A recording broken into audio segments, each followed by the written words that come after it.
Este é o podcast do Santa Doroteia, com ideias que te ajudam. Olá, pessoal. Eu sou Ana Paula, sou psicóloga aqui no Colégio Santa Doroteia. Estamos iniciando mais um podcast junto com essas mães maravilhosas que fazem parte do Grupo Laços, né? Um grupo muito querido aqui pela instituição.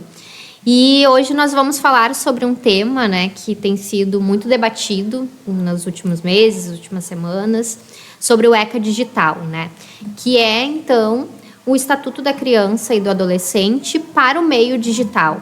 Então, ele traz várias normas, regras, uma reorganização das plataformas, mas também uma responsabilidade dos pais em relação, né, ao controle parental dos seus filhos, né, nesse meio digital, que tem sido cada vez mais comum, né? Hoje, as crianças que nascem já nascem nesse meio digital, né? Com acesso, né, a diferentes plataformas, né, com acesso de comunicação com o mundo todo. E eu quero saber um pouco de vocês, assim, enquanto mães, né, o que causa mais preocupação de vocês em relação ao acesso dos seus filhos nesse meio digital, né? O que tem preocupado vocês? Bom, eu me chamo Ionara, e a preocupação maior, a gente tem há um tempo já do nosso grupo que a gente conversa, a sensação de, por mais que a gente tenha controle, porque a gente faz parte, eu acho, de um grupo de mães mais atenta que a maioria, porque a gente debate isso e ouve histórias, não poder controlar de uma forma segura. Parece que por mais que a gente use aplicativos, né, de controle parental e toma cuidados e tem um diálogo, que eu acho que é a base para funcionar isso, a gente ainda assim deixa passar coisas. Ou seja, um grupo de pessoas preocupadas ainda correm riscos. Eu gosto muito de uma fala que a gente já fez em grupos, né, aqui do nosso grupo, que foi falado que deixar um filho sem controle na internet é a mesma coisa que largar no centro de Porto Alegre, sábado de noite, virar as costas e ir embora e dizer tchau, boa sorte. Então, assim, mesmo que a gente cuide, a gente não consegue ter o controle total de segurança. E isso me deixa muito preocupada. Eu acho que faz muito sentido com isso, porque essas mudanças vão ser a constância de agora. A gente não tem mais um momento em que, ok, agora temos as plataformas seguras, porque vai se criar outra, vai se criar um meio do lá, vai se criar outras alternativas. Então, essa insegurança, em depender apenas do controle, ou depender daqui a pouco que a legislação obrigue as empresas a criarem esses controles, é uma limitado que a gente consiga chegar no espaço ideal, né? Talvez o nosso foco, e é uma das coisas que a gente discutiu em alguns momentos, o que vai mudar com o ECA, o que não vai mudar, qual é a expectativa em cima disso ou não. Talvez, se a expectativa era de que iria resolver o problema, não vai. Vai continuar sendo, a situação vai continuar sendo conduzida pelos pais.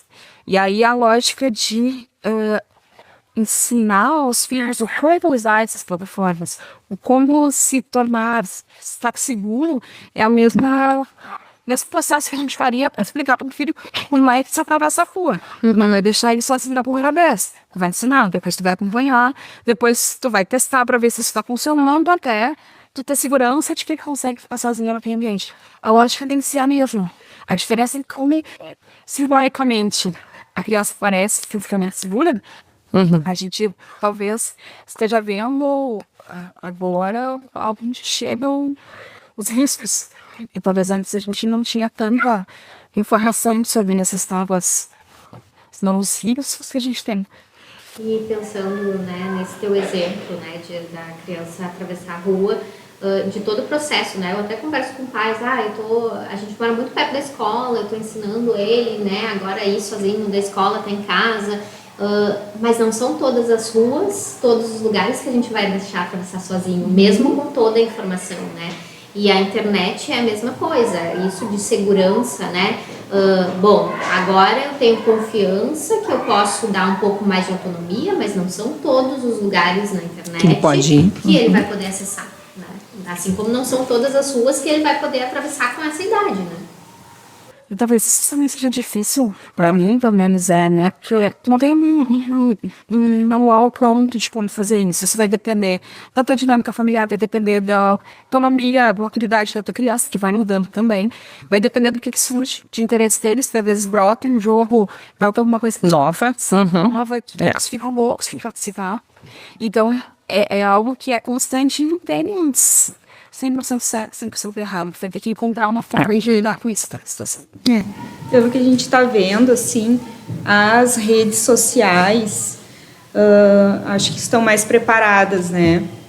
As contas dos adolescentes vão estar mais vinculadas, né, aos responsáveis. Então, vai funcionar mais ou menos como já esses aplicativos que já tem de controle parental. E os pais vão estar recebendo as notificações, vão estar sabendo o que esses adolescentes estão fazendo, as crianças, enfim, menores aí de 13 anos. Então, isso vai facilitar também esses pais que não têm tanta assim, intimidade com a tecnologia, né? E isso eu acho que isso é a melhor coisa que podia acontecer. Agora, saindo dessa questão da rede social, eu acho que o principal problema vem na questão dos jogos. Porque, por exemplo, naqueles países lá, a Austrália, que proibiu antes, né, parece que lá eles já estão tendo problemas de burlagem. Que lá o pessoal, o que está fazendo? Estão acessando, estão mudando o VPN, estão fazendo os acessos externos. Então, isso também vai acontecer aqui. E aí geram outros problemas também de empresas saindo. A Samsung parece não vai mais trabalhar com jogos no Brasil. Aí geram outras questões, entende? E a gente, como pais, fica pensando, não tem o que fazer. Com todos os filtros, com todas as coisas, ainda as crianças vão dar um jeito de burlar. De burlar. Eu acho que assim, a chegada do ECA, o maior benefício justamente é mexer sobre esse assunto, pensar sobre esse assunto. Mostrar que existem riscos, precisam ter regras. Nunca vai ter uma regra que, bom, a partir de agora, está aqui todo mundo seguro, não vai acontecer mais nada. Porque é um negócio, é um processo que vai vir quem vai burlar, vão vir outros jogos, vão vir outros perfis, vão vir outros assuntos. Mas eu acho que o mais importante do ECA agora é mostrar, olha, a gente precisa olhar para esse assunto, se familiarizar com isso e começar a cuidar das crianças, que vai ser um processo, como tu mesmo falou. Sempre vai vir um assunto novo, um jogo novo, uma evolução. Sabe, os lançamentos de telefones mais moderno, mais moderno, mais moderno, mais moderno. Para mim, o maior ganho do ECA Digital é esse. Todo mundo tem que aprender a olhar para esse fator. É isso. Porque muitos pais, né, como a Agri disse, não têm essa intimidade, né, com o meio digital. Não sabem quais os aplicativos para poder ter o controle parental, não conseguem entender, né, de que forma os filhos acessam conteúdos que são inadequados, que são impróprios, né. Hoje a gente sabe que os adolescentes conseguem criar várias ferramentas para burlar muitos recursos, né, que os pais acabam tentando colocar para ter esse controle. E eu acho que isso que a Ionara também traz sobre o ECA, trazer uma possibilidade da gente conversar sobre isso é muito importante. Porque assim como existem os pais que não têm essa proximidade com o digital e não fazem ideia do que pode acontecer, né? Tem aqueles pais que estão mais próximos, tem aqueles pais que realmente não têm se preocupado com esse tema. Embora entendam, né, como acessar os conteúdos, enfim. É uma forma de trazer uma preocupação, porque como vocês trouxeram, né, mesmo nas casas onde os pais têm esse controle, têm esse diálogo aberto, ainda acontecem situações onde os filhos são expostos a situações inadequadas no meio digital. Então imagina sem controle nenhum, né?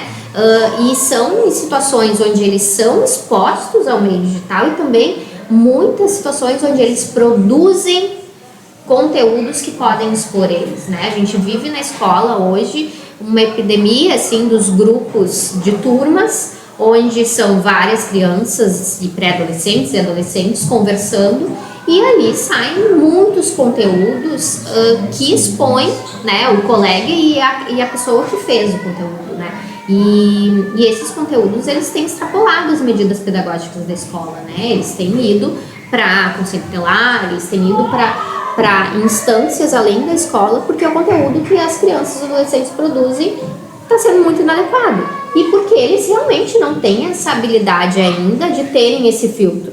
Eles vão por, né? Não é porque, então todos os adolescentes são do mal, estão produzindo muitos conteúdos inadequados. Não, eles não têm esse filtro. Eles falam achando que é uma brincadeira, acabam se expondo os colegas, né? E nisso a gente entra numa questão assim que a gente percebe que muitos pais não acompanham nada do que os filhos produzem ou acessam no ambiente digital.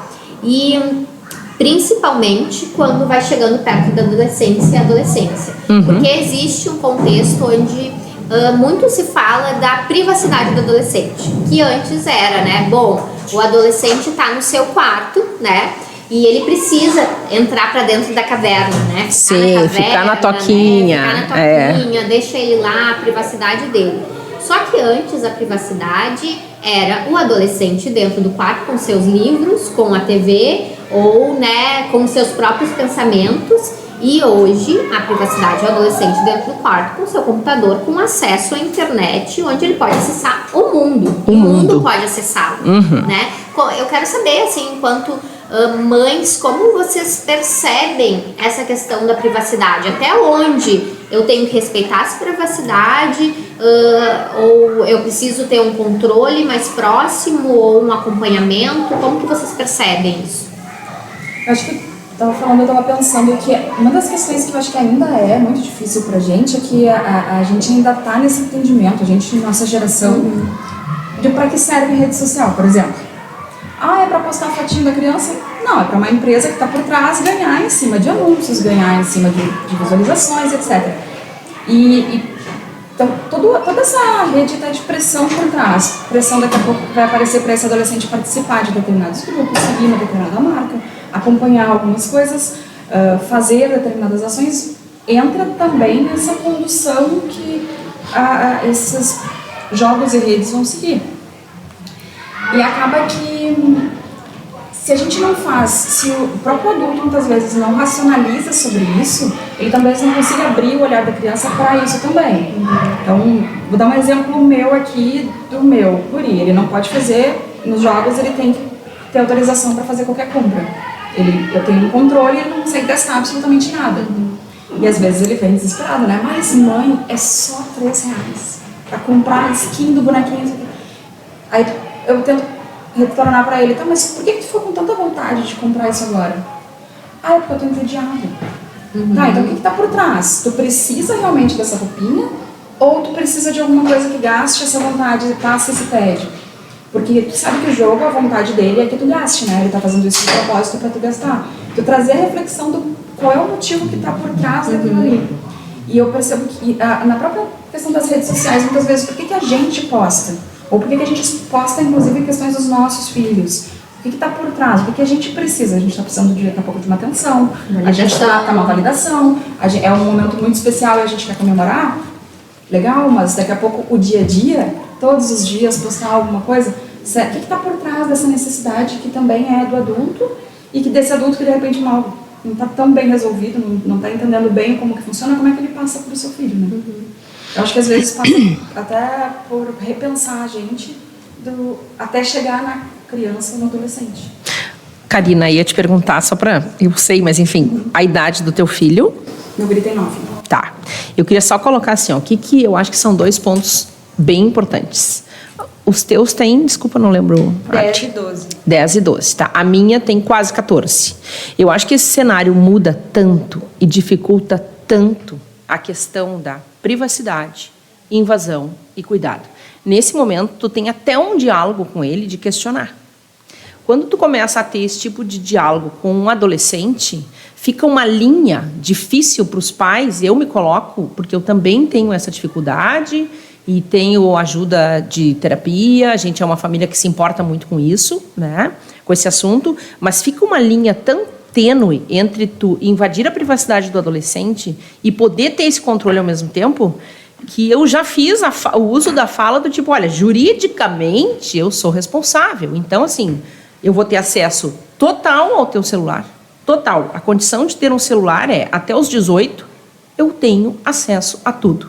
E ainda assim, a gente sabe que tem, né, tipo pastas e coisas que se esconde dentro do celular. E eu acho que só vai funcionar isso e amenizar essa questão com o diálogo que tu tem com teu filho desde pequeno e conseguir manter diálogo para poder dizer, olha, eu não estou invadindo, eu estou do teu lado, eu estou protegendo, faz parte, teu córtex nem desenvolveu ainda para te saber o que postar em rede social, em WhatsApp, em grupo, em fala, em desenho nazista, ou sei lá mais o que aparece nos grupos, que são coisas assim horrorosas, que a gente que está no grupo, né, no Laços, a gente ouve, compartilha, pensa como lidar.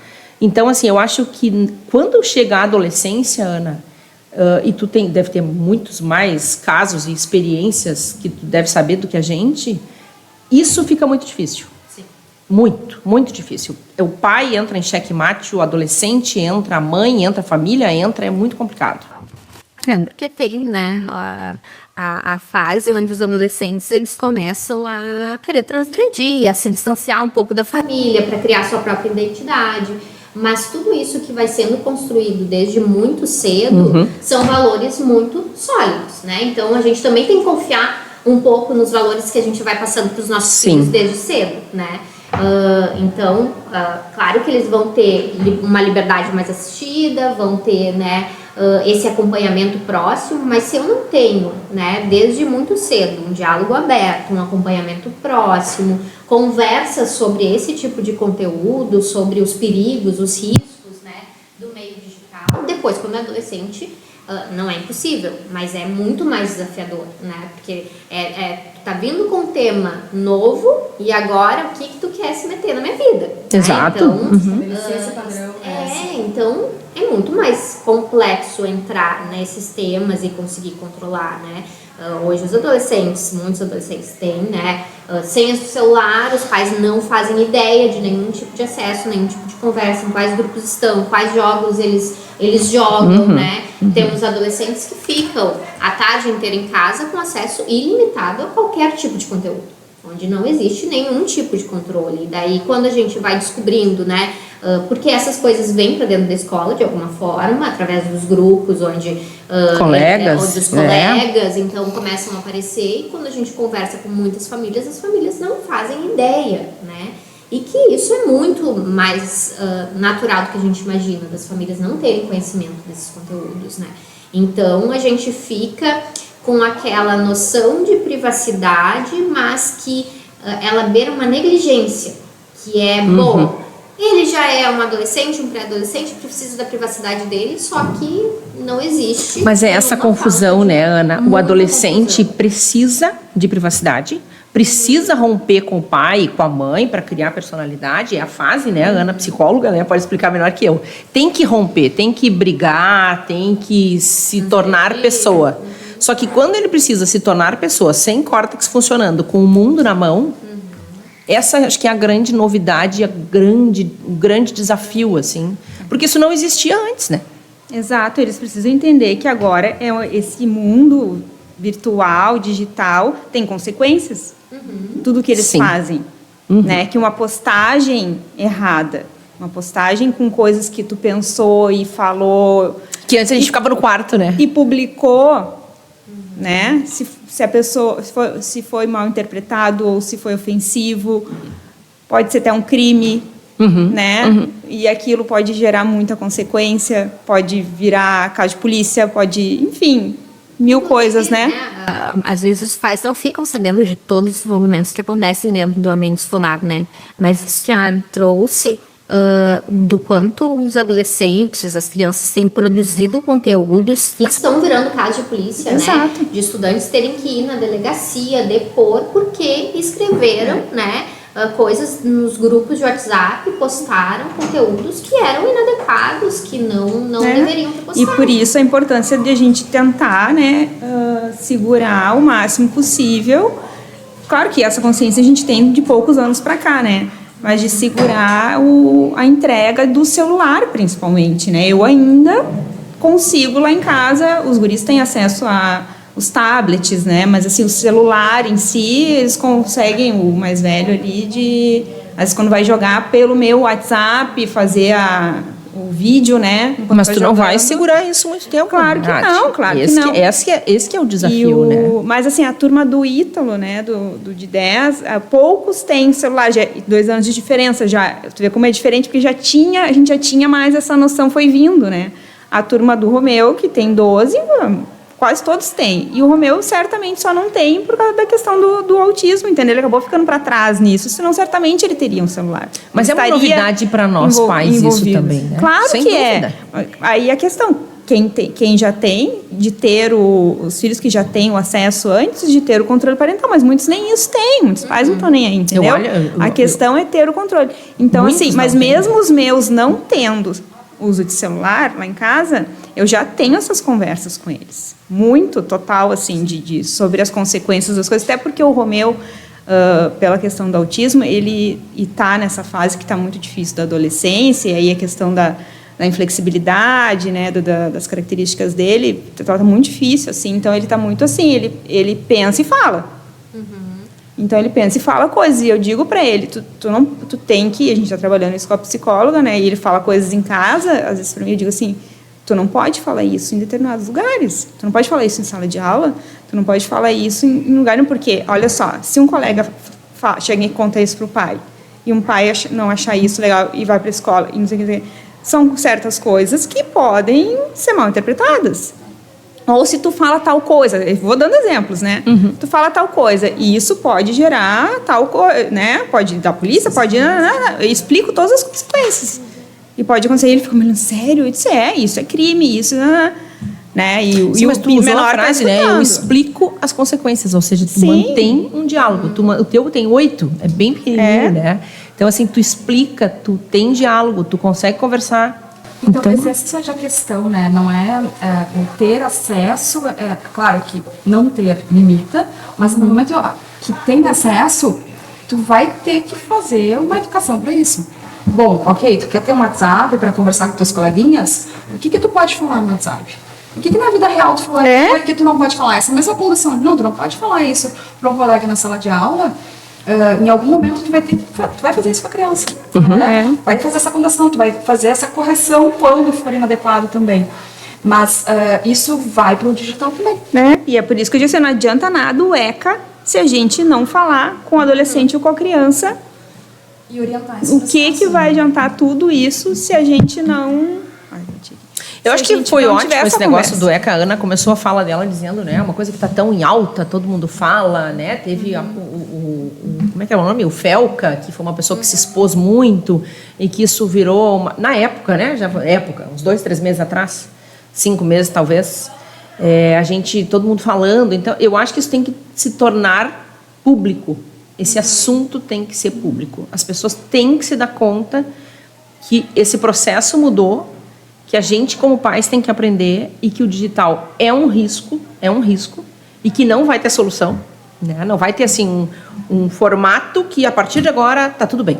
Não, vai ser assim, o ECA foi startar, olha, temos um super problema para resolver. E eu acho que essa missão, pensando, porque muitas vezes a gente eu, pelo menos, me preocupo muito com a possibilidade de alguém, um estranho, abordar a criança, enrola a criança, pede foto, coisa do tipo assim. Sim. Isso acontece. Muito. Mas a oportunidade do inverso também, de fazer isso uma aprendizagem, né? Poxa, tu brigou com teu coleguinha, como é que tu falou isso? Como é que tu escreve isso pra ele? Na vida real tu falaria isso pra ele? Como é que eu acho que ele se sentiu, tu fazer todo esse processo que tu faria daqui a pouco de uma condição, de uma situação física real, tu ter essa mesma mediação. Postura pro digital. Pro digital. Eu vejo hoje, inclusive, no mercado de trabalho, a gente tem pessoas chegando no mercado de trabalho que talvez não tenham esses filtros do que pode ou não ser falado, do que pode ou não ser trazido em um ambiente de trabalho. E parece normal algumas opiniões que daqui a pouco não são opiniões. É racismo, homofobia, são várias outras questões. Porque a pessoa veio de uma bolha que isso estava naturalizado. E aí entra no mercado de trabalho que é um choque. E o quanto, né, é importante isso que vocês trazem sobre as consequências, né? Porque hoje a gente vive um momento onde existe muita produção de conteúdos, né, que por parte dos adolescentes, porque realmente eles não estão preparados para terem essa autonomia tão grande no meio digital. Tu comentou sobre o teu filho, né, querendo comprar a skin do bonequinho, enfim. Isso para os adultos também é difícil, né? Muitos adultos acabam ficando entediados e consumindo ou entrando em plataformas, em jogos, né? Então, se para um adulto, né, que já tem o córtex formado, é difícil ter esse controle desse impulso de gastar em coisas que não deve ou suprir alguma necessidade através, né, dessas plataformas digitais. Imagina para uma criança e para um pré-adolescente que ainda está em formação, que não tem essa capacidade, né, ainda cognitiva de conseguir ter esse filtro e pensar, não, peraí, por que, né, eu tô querendo? É porque eu tô entediado? Será, né? Nem sabe pensar sobre isso. Pensar sozinho sobre isso, né? E se eu não tenho um adulto próximo que vai conseguir me ajudar a pensar sobre, né, e construir isso aos poucos, vai ser muito difícil, né? E esse filtro das consequências, né, do que eu produzo, a partir do momento que os pais também minimizam,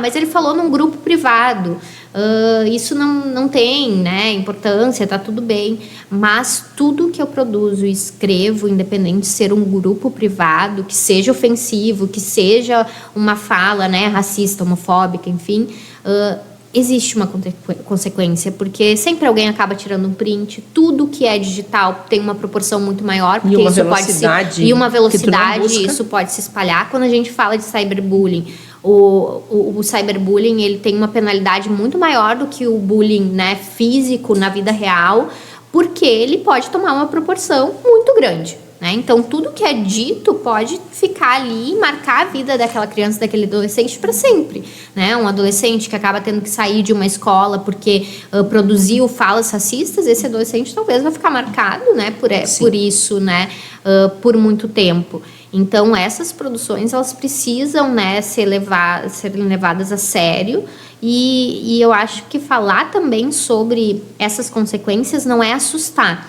Eu, muitas vezes, quando entro nas salas, falam sobre cyberbullying, falam muito sobre a primeira condenação que a gente teve aqui no Rio Grande do Sul de cyberbullying. Foi uma menininha de 10 anos que produziu uma figurinha no WhatsApp em relação a uma colega, e daí teve uma condenação, precisou pagar uma indenização. Isso não é para assustar, mas é para falar de consequências, porque parece bobo, pequeno, mas existem consequências, porque existe uma outra pessoa do outro lado que está sendo afetada, né, por ação dessa criança, desse jovem, né? Então é importante a gente conversar sobre isso. E quando acontecem essas coisas, são uma oportunidade de abrir esse diálogo, porque ninguém está livre. Né? Por mais que tenha uma base sólida de valores, por mais que seja conversado, ninguém está livre do filho falar alguma coisa num grupo de WhatsApp, né? Entrar e acessar algum conteúdo que não é adequado para a idade, mas a importância do que vem depois. Como que eu vou reagir diante dessa situação? Como que eu vou, né, conversar sobre isso? E até tenho visto umas mensagens bem interessantes até sobre a questão do... Até que ponto eu vou... pensando aí no meu filho adolescente, né? Mas então seria tipo, era uma brincadeira, um código que os pais tinham com o filho. O filho mandava uma letra específica no WhatsApp, porque ele queria. Ele não estava confortável com a situação que ele estava, com a festa que ele estava, ele queria que os pais fossem lá e fingissem que ele estava sendo obrigado a ir embora. Sim.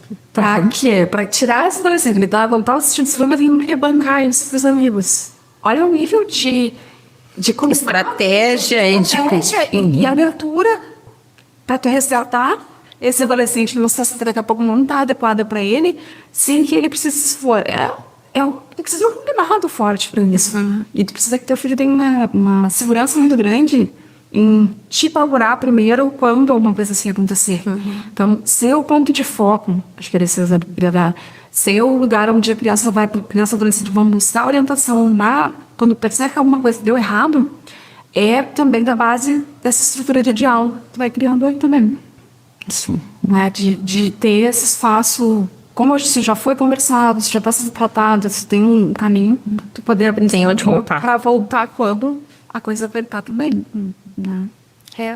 Então, para mim, o que mais fica, assim, né, do que a gente foi conversando é que o ECA vem como uma ferramenta, né, para auxiliar num cenário que é um risco para as crianças e para os adolescentes, né? Ficar com essa liberdade ilimitada ao acesso a qualquer tipo de conteúdo, a qualquer plataforma, né?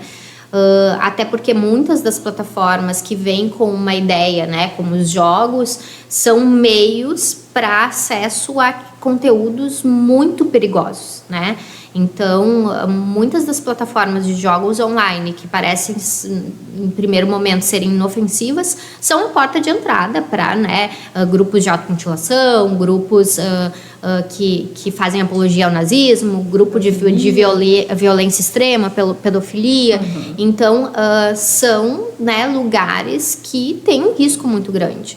Então, a gente ter, né, uma ferramenta a mais para tentar controlar é muito importante, porque mostra também que, enquanto sociedade, a gente está pensando nisso e já está vendo isso como um risco, mas também mostra o quanto, enquanto sociedade também, a gente sabe que existem as formas de burlar, existem, né, essa imaturidade das crianças e dos adolescentes de se arriscarem e acharem que não vai dar nada, né?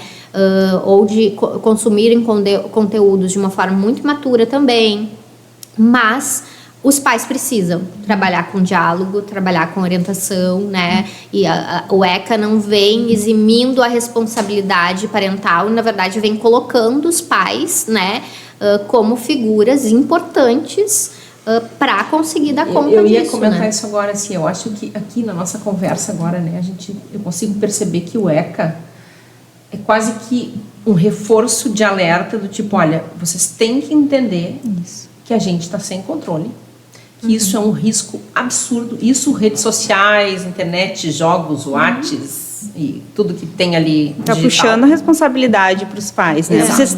Vocês não podem abandonar os filhos no ambiente digital. A gente tem que entender que isso é perigoso, porque esse é o problema, né? Parece inofensivo.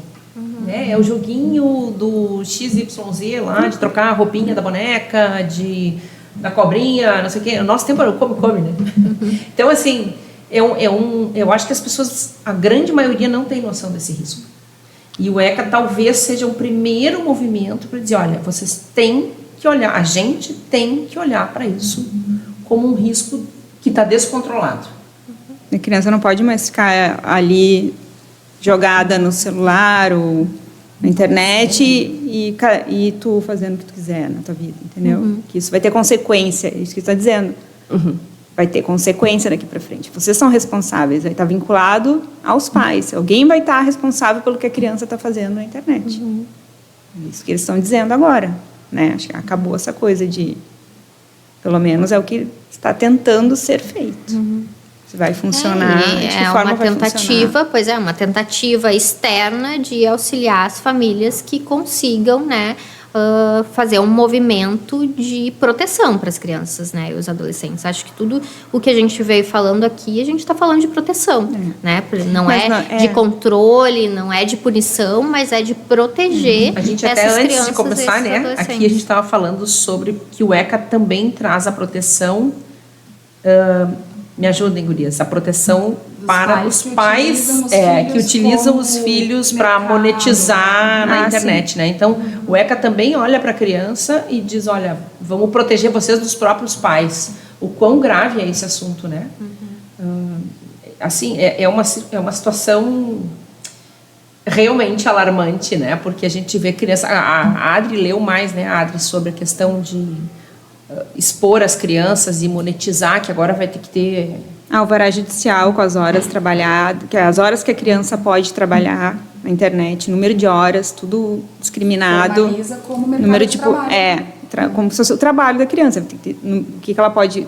Número de publicações, tudo que ela pode fazer por dia.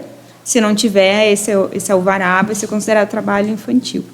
Acho que eram regulamentações que já existiam para outras áreas, né? O artista infantil. Exatamente, como se fosse um trabalho.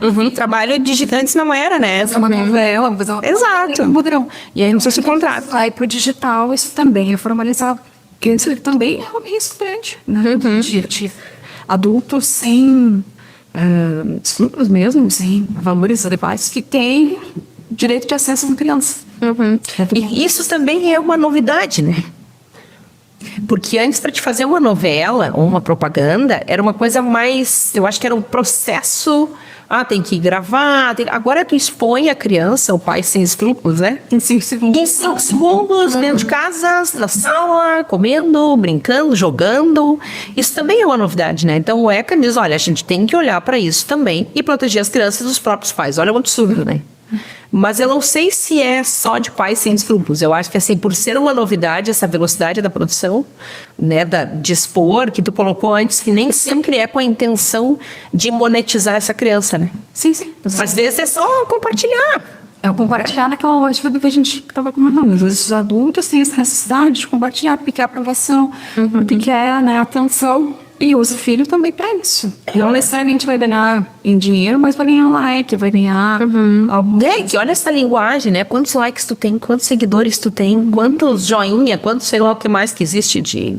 E é um mercado pintado. Isso não existia, né? Esse mercado de influência, ele está muito diferenciado. Se for pensar em empresas, negócios, mesmo pequenos negócios, já tem todo um processo para divulgação, tem toda uma estrutura hoje de influenciadores. Tem profissionais da área de marketing especializados nisso. Mas talvez a regulamentação disso no público infantil também é desse forma só. Já existiam outras regulamentações, talvez até de exposição pública de crimes, né? Sim. No ambiente digital, mas que não tinha uma estrutura específica para crianças até então.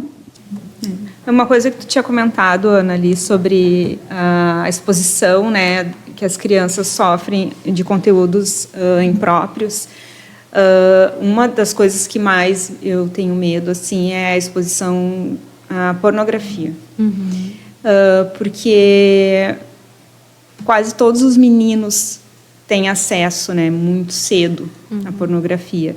E eu estava lendo sobre isso, e é uma exposição que, involuntária, assim, eles não vão atrás da pornografia. Por exemplo, eles estão num joguinho e aparece um link. Do nada. E eles clicam para ver o que é aquele link. E é a pornografia. E aí eles se viciam naquilo. E começam a buscar. E aí vem o tal do algoritmo. E aí, assim, mas por que apareceu aquele link? Então, quer dizer, aí o ECA tem que atuar em cima né, da plataforma. Por que isso está acontecendo? Como impedir isso, né? Então, eu acho que isso também é extremamente importante. Como que essa regulamentação... Vai acontecer. Essas sanções, enfim, fiscalizações, né? E eu li também outra coisa sobre, agora, o ECA, que onde é que está aqui? Que foi criado... Foi autorizada a criação de um centro de denúncias na Polícia Federal contra a pedofilia, que cruza dados com os Estados Unidos. Isso eu achei bem interessante também. Eu acho que vai ser muito importante, porque também o recrutamento, enfim, né, aí na internet. Sim, a gente tem muitos jovens hoje que acabam não tendo tantos amigos, né, de uma forma presencial, e muitos amigos online, né? E os pais às vezes trazem isso com uma normalidade muito grande. Ele tem amigos, ele fala, né, com os amigos Só online, virtuais. mas esses amigos virtuais, né? Quem são? Né? Será que realmente tem as idades deles, né? Será que não são adultos? Tem pais que nunca pararam para pensar nisso. Se aqueles com quem meus filhos estão se relacionando de forma virtual são realmente crianças e adolescentes da idade deles. Principalmente no Roblox, que é aqueles que não tem tu não tem que saber quem tá ali. Não tem como saber, né? Isso para eu colocar na cabeça lá dos guris, tu não sabe quem tá ali. Quem são esses teus amigos. Tu não sabe a idade. Não, e outra, né? Mesmo os relacionamentos de crianças conhecidas entre si, a frustração, ela é resolvida com um clique. Me ofendeu. Pá! Desliga. Tu não tem o enfrentamento e a experiência pessoal de, puxa vida, a gente brigou, vamos conversar, nós estamos sentados um do lado do outro na mesma sala de aula ou na mesma festinha, né? Ou sei lá o quê. Ela é interrompida por um clique, então não tem a administração da frustração, da fala que não gostou, da postura do colega que tu estava dizendo, né? Tu vai te comportar assim pessoalmente? Tem até uma dica assim, se a gente for pensar para a vida adulta, isso também existe muito, né? Os relacionamentos, rompimento, então já bloqueia. Eu não preciso lidar com isso, eu resolvo dessa forma. Exato, bloqueia.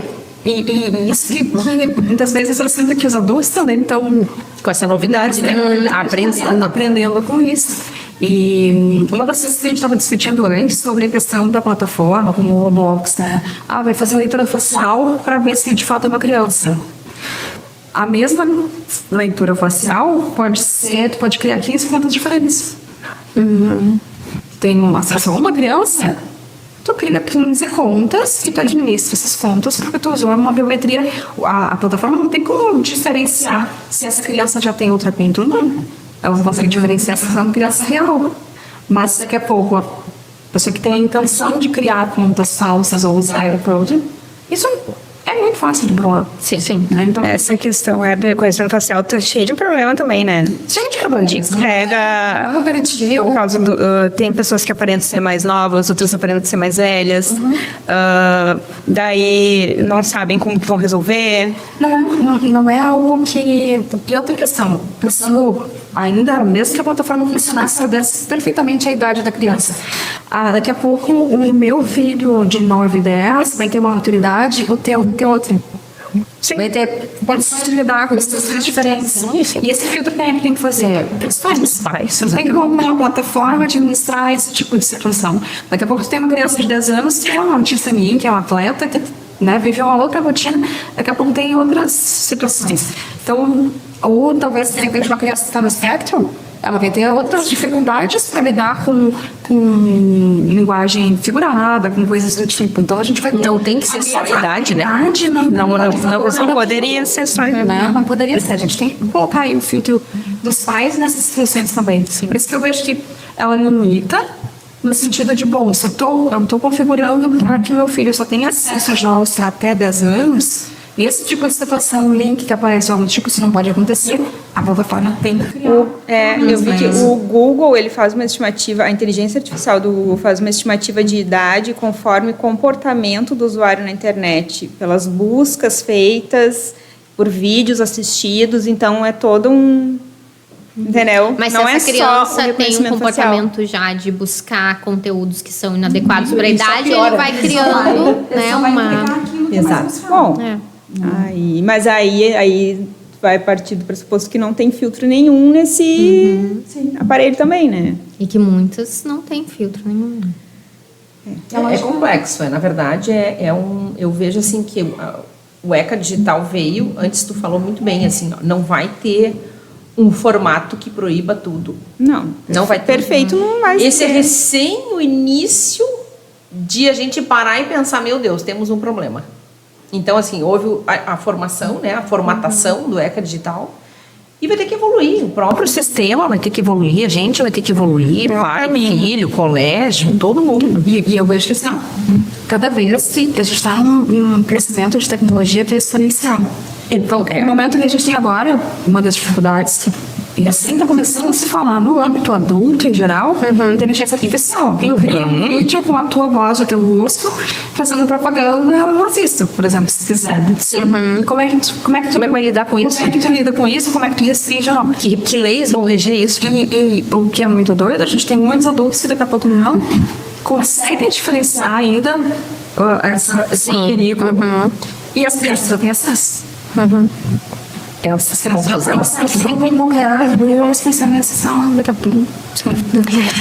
Nós temos temas, né, dentro desse contexto para falarmos durante vários dias, né? Teremos outros momentos também.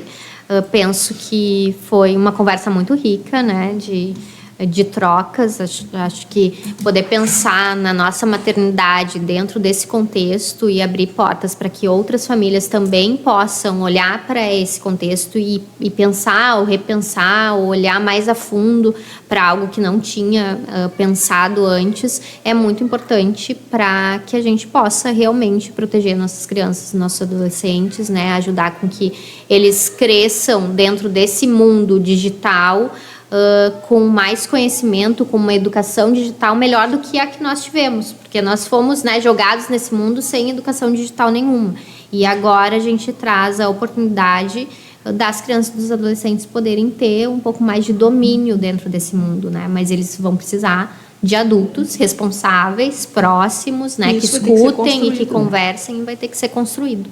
Então, agradeço muito a participação de vocês e encerramos. A gente que agradece também. Obrigada. Encerramos esse podcast. Ooh,